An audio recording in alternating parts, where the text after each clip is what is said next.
Hey, and welcome back to 2CarGuys. Let's start with this crazy guy over here. But let's start real quick by thanking everybody for watching the last couple of videos, for commenting on the last couple of videos. But we need you guys to subscribe. The best way to support what we're doing today is to hit that button, right, John? Hit that button, microwave oven. Let's go. Sign up, join the crew. It's going to be a ton of fun. We're here to party. If you haven't noticed, we're responding to everybody who leaves us a comment. We're trying to engage with everybody. So please, please, please hit that button, like, share, subscribe, send it to your friends so we can continue doing more of this. With that being said, John, let's get into it. So let's go, man. This episode is about Formula One, baby. Let's go. That's right. So I will say this is probably or was probably my favorite Formula One race that I've seen in a minute because there was a lot of crap going on, man. I mean, a lot. Oh, there was so much happening. And I will tell you, I mean, let's briefly touch on, qualifying and everything. But the bulk of it's the race, right? Let's start with somebody got a contract extension. Who could that be? Sergio Mr. Perez. Oh, welcome to the team, man. You got 2 more years of partying at Red Bull, and then you go in and you qualify. Alex Albon looking for an improvement. Does he get it? Yes, he does. Up to 4th position, and Sergio Perez falls in to the bottom 5, and he's striking the halo with frustration. Back of the grid. Yeah. Back of the grid, so here's the thing, right? So out Q1, man. Why? He was out in Q1. Hurts my soul.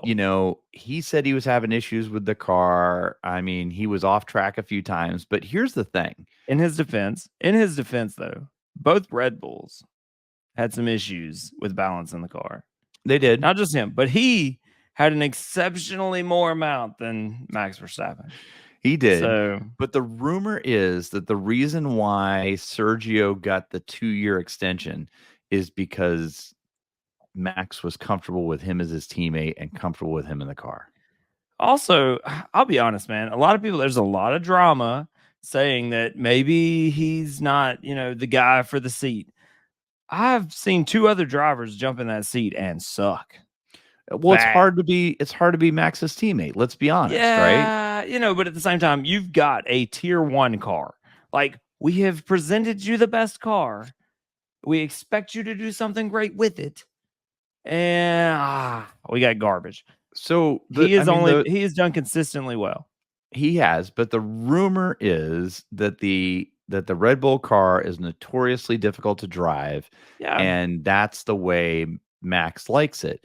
And so they basically tailor it to him, and that's why we've seen driver after driver struggle in that vehicle. When you look at what's going on with Red Bull, I think there was a lot of drama leading up to the race. There were so many predictions. People were saying Ferrari's in the hunt. Ferrari's going to get them. All they have to do is finish ahead of them, and they can do it, and they'll be, maybe number 1 in the Constructors' Championship, right? What happened to Ferrari in the race? Well, they struggled a lot. Both of them DNF'd. Both. Yeah. Were they the first 2 DNFs in the race? I think they were. Possibly. But that was crazy, right? So they both DNF'd, and then and then both of the Williams drivers DNF'd. Well, let's talk about track situation, right? The track situation was a little different than normal. We had a lot of rain. But that's what made it interesting because it was almost, they say rain is the great equalizer, right? And that made it interesting. And do you know who was just eating up the rain and who looked like they were carving through the rain? Hey, Mag, dude. Oh my God. Worst we expect. We go on board with a man on a mission. Denmark's Kevin Magnussen about to take P5 when he stands on the brakes. He's in another league right now on that full wet tire. Killing it, right? Look, man. I thought for sure. I was like, man, this guy, he is on a mission. But then I start looking at tires and I'm like, oh, I get it. He's the only one on wets. And next thing you know, he goes in for a pit and it's like, There went Haas's race. They're gonna park back in the back there. We'll see him in a little bit. A lot of fun with Kevin Magnussen, but now Haas have conceded that it's time. Oh, it's slow. It's so slow. And after all of that overtaking, it's a slow stop for Kevin Magnussen. That was the first exciting part of the race, right? Was seeing K-Mag kind of slice his way through everybody on the wets, right? Yeah. But then somebody else put on inters and they were carving their way through the race. And next thing you know, Lando Norris is leading the race. Russell's not had to defend from the DRS yet. This is the battle for the lead. Norris moving past, under braking and going through. George Russell is over the chicane, but he's in second place now. It might be about to come third position because he's lost the lead. Verstappen's gone by and Lando Norris leads. Yep. And I was watching it and I was all excited because I was like, here we go. You know, he's pulling ahead. He had a lead too. But unlike the safety car in Miami that helped him out, this safety car caught him and slowed him way down. Yep. Not to mention pit stops were not a good thing for a couple of racers, including K-Mag. Yeah. He had an 8-second pit stop. Well, they weren't ready for him. He came in on his own. I don't know if he didn't tell anybody, but all of a sudden he just started coming down the pit lane and they were like, oh crap, tires. I saw a dude literally carrying a tire out and he's like, and I'm like, you got to be kidding me right now. Dude, they weren't ready. I mean, I'm like, you know, we're sitting there watching them pull in the pit. Dude, it hurts me so bad. I was like, K-Mag's moment, dude. I want to see him on the freaking podium so bad. I want to see a Haas, somebody from the back, just dig their way to the top just like that and do something with it. And today was the day where he had the chance. Before he gets banned, He's like, what's that? Before he gets banned. Hey, look, man, if I can get it before a race ban, let's go. Right. And so he's like cruising along like, oh, things are great. Everyone, the intermediate's better. Okay, cool. Coming in. And the team's like, oh, what? Wait, where are you? Oh, you're in the pits. Yeah. Okay, cool. We'll figure it out. I don't know if they thought that maybe he was going to complete another lap and come back, or if he was going to. I don't know what they thought was going to happen. I haven't went back and listened to the radio stuff, but I can guarantee you it was one of those. I'm coming in the pits, and they were like, "Oh." If I had to guess, hi. When I see a guy running in front of the car with a tire, I just know instantly that they didn't know that he was in. You know what I mean? No, they had no idea he was coming in, which was crazy. But you know, Lando had his moment. It was looking great. I thought that was going to be his moment, and then how about George Russell, man? George Russell pulled out a hell of a freaking lap. He did, but I will tell you, and the announcers said it during the race. He makes far too many mistakes when the chips are up. Right. Well, we got to back it up just a little bit, and let's talk about George Russell, Max Verstappen, exact same time. That was crazy. That was crazy. So, it's only happened one time in Formula One history, and there were 3 drivers that did it. So what's crazy about it was you give it to the first person who gets it, right? Yeah. So George Russell got podium, and Max Verstappen was right there, which was crazy. Well, you also got to think about George was leading the track race. evolution, though. Yes, you do have track to think evolution about track was evolution. crazy during qualifying. And so he put in that lap when the track obviously was worse than Max Verstappen's lap. Right. So kudos to him for that. Yeah. I mean, I don't know. I'm happy that he was podium or that he got pole. That was great. But yeah, I mean, when the race took off, I mean, they were like tiptoeing around the corners. And the Canadian Grand Prix is underway. They crawl off the line with George Russell chopping across Max Verstappen as they make their way to turn number 1. The plumes of spray are raised and the top 4 are in the same position. Because they just rain. It was pouring rain. They just poured rain before. They just couldn't get any real traction going on, which was crazy. But it was a really good race to watch because there was so much drama. Drama. I loved it. Wow. I had a great time watching it. I enjoyed it as well. Is it my favorite race of the season? It's not my favorite race of the season. My favorite race of the season was Miami because I was there and I watched Norris win. I don't want to talk to you anymore. Yeah, I mean, you were invited, so let's be honest here for a second, Invites right? and paying the bills are two different things. I believe of the 3 of us, your wife included, 2 of us wanted you to go, and you may have been the person that was like, "No, maybe not." So, the Formula One race. Oh, man. Sorry, guys. We've been on a bit of a tangent lately. Things are good, though. But anyway. No, so it was a great race. I enjoyed it. Excellent race. There was a lot of drama. There were, Absolutely. 3 lead changes at least, Oh, right? dude. Yeah, man. And then there was a lot of battles, second, third, fourth. Like you saw a lot of change up there, man. It was sweet. It was race. interesting A lot to of midfield see, stuff too. Did you see the call go out to Hamilton and Russell, and they say, "We are racing, just be careful." Absolutely. Right? That was really interesting. But like I was saying earlier, so well, they wanted to be in the points. They did want to be in the Mercedes is doing their best to catch up with Ferrari right now. But George was up there battling for the front, and he got under pressure, made a mistake, and all of a sudden he lets like 3 people by him. It's a lot. So that's what they were saying on the call was that, when the chips are down, he is really making some risky calls. Oh, you've seen it. We've seen it in so many races. George, we love you. Number 1. Number 2, man, just he's maybe not be so aggressive when you shouldn't be, right? I mean, aggressive is a good thing. You just got to be smart about it, Yeah. I mean, we've already seen it a couple times, this year. So other than that, it was a great race. We had 3 manufacturers on the podium, which was cool.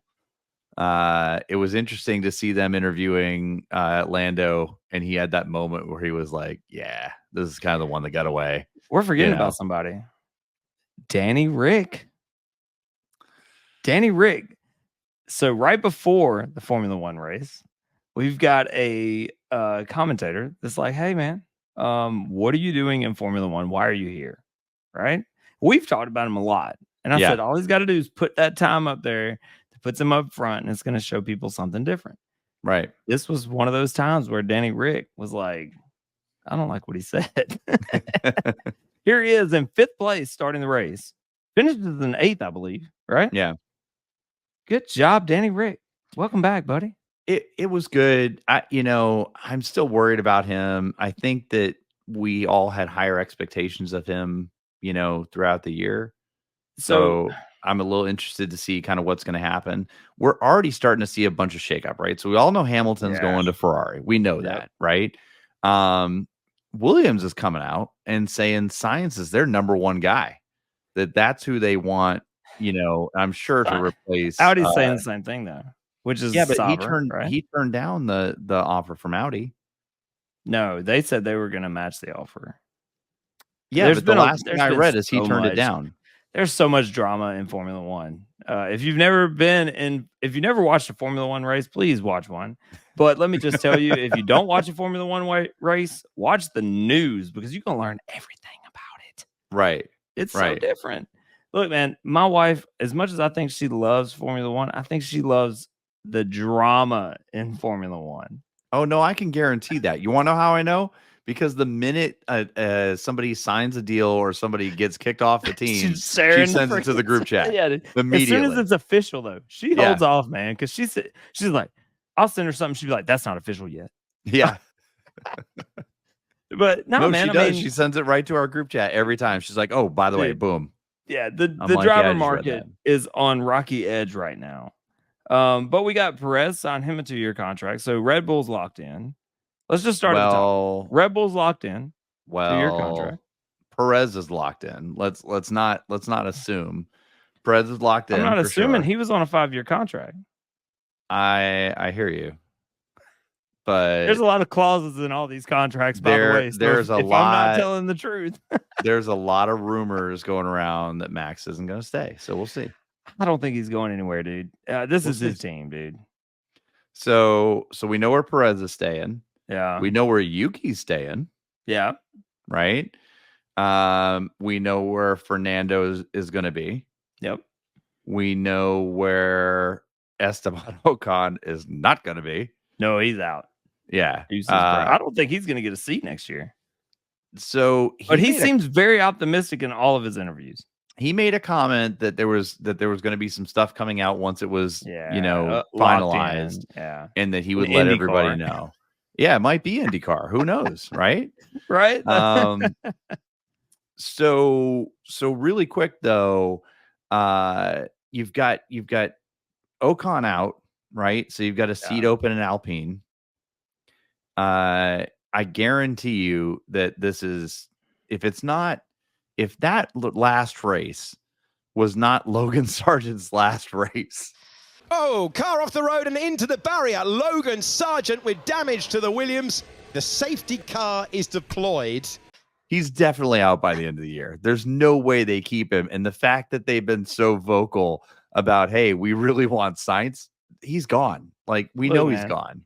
As a American, obviously I want an American driver on the grid. Do I want him to be last place on the grid? Now that's something else. But no. Man, I think Logan, he's out, man. Whether we like it or not, I think he's definitely out. There's no question, man. He's definitely out. And maybe those shoes are filled with Ocon. No. I mean, think about it. No. They're not going to pick up Ocon. There's no way. Well, we know Albon's not leaving. No, Albon's definitely not leaving. He secured his spot, and maybe not with Red Bull. I mean, But you've got so the thing we don't think about is you've got quite the driver stable behind these guys. Oh yeah, you've got Ollie Behrman, Formula 2, right? You've got Ollie Behrman. Yeah. You've got saw something today. Hold on, Jack Doohan, right? Go ahead, keep going. So you've got a few guys that are ready and waiting to get into F1. I saw that Ollie Behrman's going to Mercedes. For it, okay, so in place of Lewis, in place of Hamilton. Okay, yeah, I saw that today. Now that was not an official channel, obviously. I mean, I'd believe it. I think Ollie is a really good opportunity. He's a British kid, right? Yeah. I think it would be a great opportunity for him at Mercedes. So I don't know. I mean, I like him. When he came out, I mean, he did an excellent job in the Ferrari when he had the chance. Mm-hmm. Does he deserve a seat? Absolutely. But we've seen it before where they come out the first year in practice, they drive the car, and then when the person we get for the season doesn't quite work out. I mean, you can't even give me a relevant example of who that would be. It's not. I absolutely can. I absolutely can. How long did he last? Look, man, I mean, that was just so. DeVries had all the moment. He had the chance. For those of you who don't know, Nick DeVries basically came out, did a phenomenal job racing. Right? He wasn't in a Mercedes, was he? I thought he was in a it was a Williams. He put a Williams in the points. Yeah. He put a Williams in the points, which was crazy, right? And after he put the Williams in the points, they were like, we gotta hire this guy, right? And then that was the last time he saw the points ever. The rest of the time he ended up destroying. I think they probably spent $4 million in cars just getting him on the track. You know what's interesting though is, especially if you watch Drive to Survive, like he was a big feature. I think people really thought that he was going to be, really, really successful, and he just wasn't.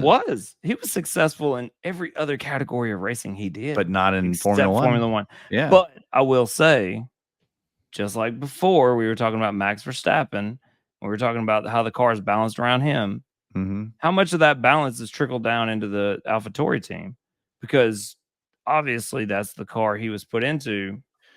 Did that balance transfer correct for him? Because he did it in a Williams, which might have been balanced better. Yeah. I don't know, but I will say, somebody that we don't talk about enough is Oscar Piastri. he's dude been can drive, he's been really consistent. Absolutely. You know? And I will tell you those. Hey, look, man, he could be my taxi driver any day. Those McLaren cars are looking stronger and stronger every better and race. better. Honestly, I'm concerned about the constructor championship for Red Bull because they are right there. Yeah. Ferrari looked horrible in the last race. Guess who didn't? McLaren. Oh, So McLaren looked McLaren on the looked tail great. of McLaren for the constructor championship, and that's I'm sorry, right on the tail of Ferrari for the constructor championship. That is McLaren, and I can tell you, man, they've got a solid chance of getting up there.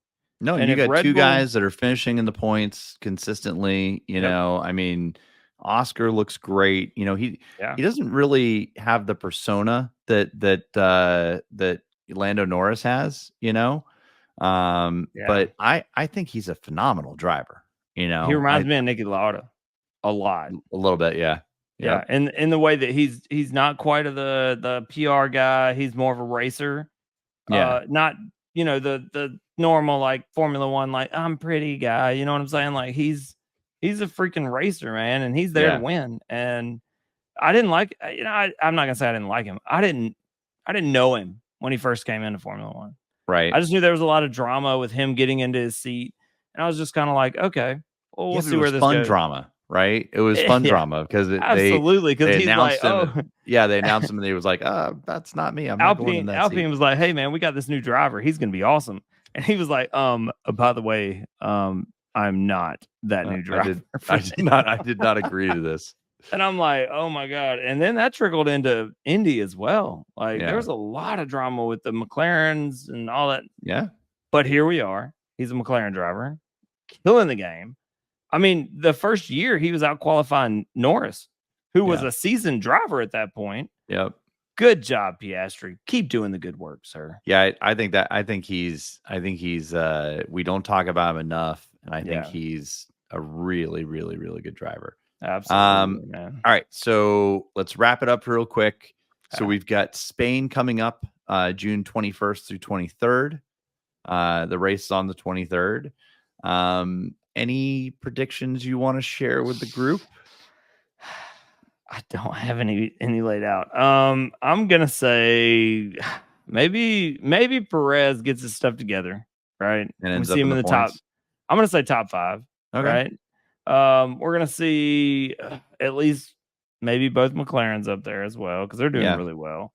A Ferrari sprinkled in there somewhere, and then Max is obviously doing his thing up front. You know what's funny is when you and I started this at the beginning of the year, I think you saying or me saying, either one of us saying that Max was going to win every race was kind of what we expected, right? Yeah, absolutely. I can't confidently say that now.